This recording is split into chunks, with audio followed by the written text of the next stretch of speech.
Please permit the commander to complete his remarks. There will be ample opportunity for discussion when he is finished.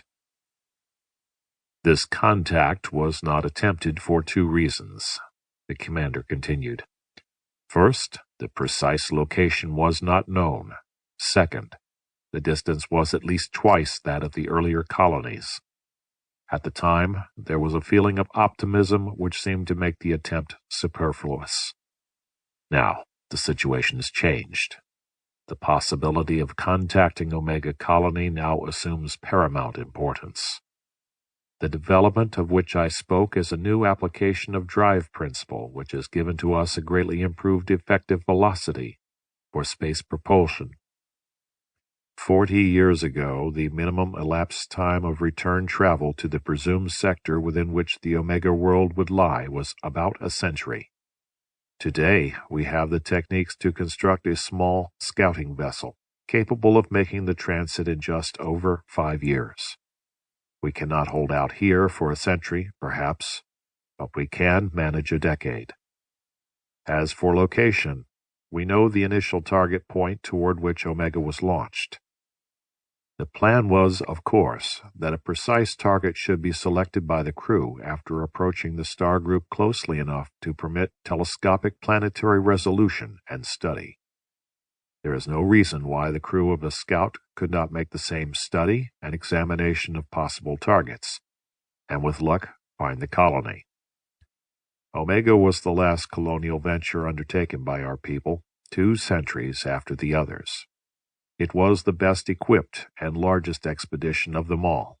It was not limited to one destination, little known, but had a presumably large selection of potentials from which to choose. And her planetary study facilities were extremely advanced.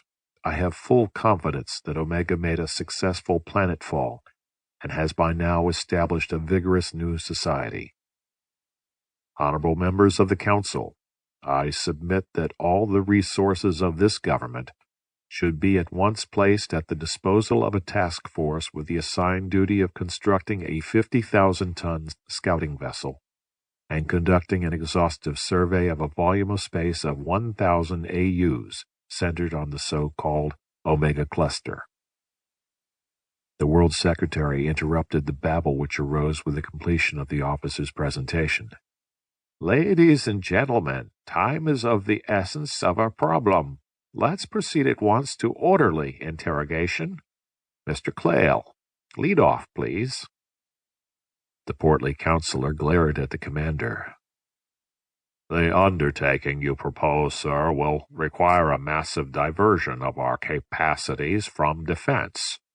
That means losing ground at an increasing rate to the obscenity crawling over our planet.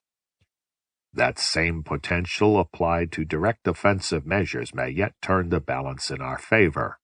Against this, the possibility of a scouting party stumbling over the remains of a colony, the location of which is almost completely problematical, and which, by analogy with all the earlier colonial attempts, has at best managed to survive as a marginal foothold, is so fantastically remote as to be inconsiderable.